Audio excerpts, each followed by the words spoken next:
I'm Kaitlyn Harvey. This is Crash Course World History, and today we're going to talk about the Bantu migrations. What's that? Bantu?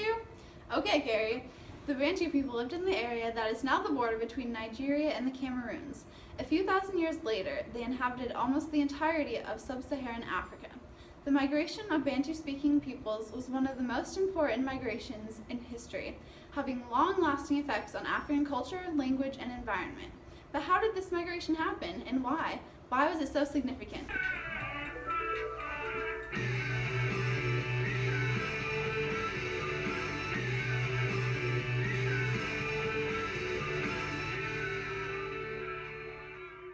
The Bantu-speaking people were a large group of nomadic Africans who began to migrate from their West African homeland 3,000 years ago. Linguistic and archaeological evidence shows that they migrated in two waves. In the east, the Bantu traveled through the Lake District and onto Southeast Africa. In the west, they settled in the rainforest. The two paths eventually met up in southern Africa. Though it's not known exactly why the Bantu people left their land, the most likely theory is population growth. The development of iron tools allowed for more effective crop growth, which increased the population, which caused a demand for more resources, which caused migration. Whew. Wait, Miss Harvey, what does Bantu mean? The term Bantu refers to the group of people in Africa who speak languages that are part of the Bantu language group. All of the hundreds of Bantu languages developed from one ancient language, which we scholars call Proto-Bantu. In many of these languages, the word Muntu means human being. The prefix ba replaces mu to make it plural, so Bantu means people. There you go, me from the past. It's not like the Bantu people just decided one day, let's take a long trip across the continent and never come back. That's the American pioneers. Rather, it went something like this. I bet there's more fields to plant a few miles that way. After 2,000 years of this, the Bantu people were pretty much everywhere in sub-Saharan Africa. The thing is, there were already people living in the places they migrated to, namely hunter-gatherers. When the Bantu people migrated, they brought agriculture with them. The main agricultural products that the Bantu brought with them were yams, nuts, palm oil, and bananas. The use of stone and iron farming tools largely increased the production of these crops.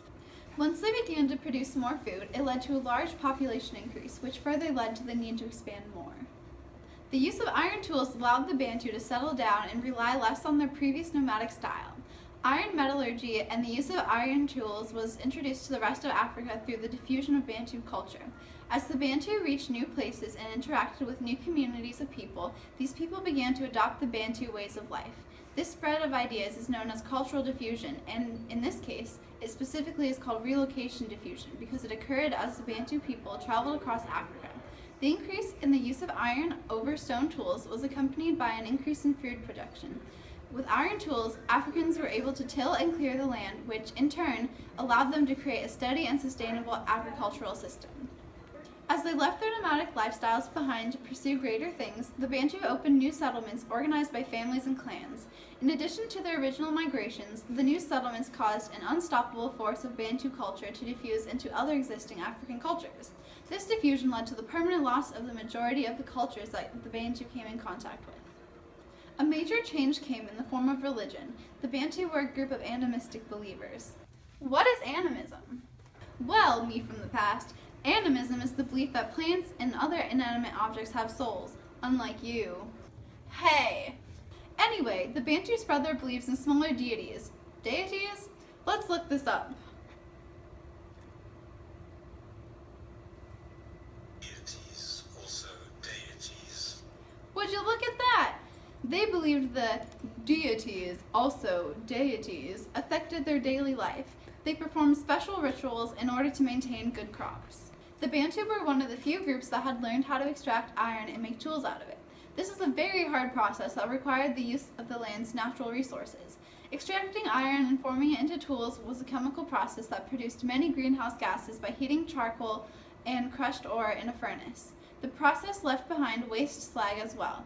As the use of iron tools became more common throughout Africa, so did the production of it, which increased the production of greenhouse gases and the harm to the environment. As well as spreading iron metallurgy, polytheistic and animistic religion, and a system of permanent housing, the Bantu migrations led to the widespread use of Bantu languages throughout Africa. This is the main way we know that the migrations actually occurred, as similarities in many African languages can be traced back to one proto-language, an ancient language that developed into many modern languages by historical linguistics. This is just a fancy way of saying people who study the development of languages. The Bantu languages are part of the Niger-Congo language family. Today, there are about 300 million Bantu language speakers, about 1/3 of the African population, speaking some 400 Bantu languages. These people are located across sub-Saharan Africa. The most important and well-known of these languages is Swahili, which is used as a lingua franca, a common trade language in East Africa. A lingua franca is a language that many people learn as a second language so that they can communicate with speakers of other languages who also learn the lingua franca. Here's a fun fact for y'all that I bet you didn't know. In Swahili, no worries is Hakuna Matata. In a part of Nigeria, thousands of years ago, the people spoke what is known as Proto-Bantu. As time went on, the language changed with new generations and new discoveries and inventions, as all languages do. I mean, did you think there was a word for computer 1,000 years ago? Did you think your grandparents hung out with their squads and bays? Bay is so 2015. Shut up, me. Anyway, since some of the Proto-Bantu speakers moved away from the others, their language developed differently than it did at home. Over time, the two dialects became so different that the speakers could no longer understand each other, creating two different languages. Do this enough times, and you've got the hundreds of languages that exist today, and the original one is warped beyond recognition. This is all well and good for the Bantu people, but what about those others that they intruded upon? Well, many of them intermarried into the Bantu culture, but for those that didn't, most of their languages were affected as well. In the United States, it is fairly common to say bon appetit before eating a meal. This is not an English word, but a French one. Similarly, some Bantu words entered other languages. These words are called loanwords.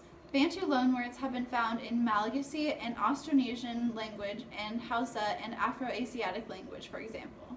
The Bantu migrations were very influential to the cultures, languages, and environments of Africa. I hope you enjoyed this episode of Crash Course brought to you by screenwriters Carrie, Latimer, Brynna, Kilcline, and Kaitlyn, Harvey.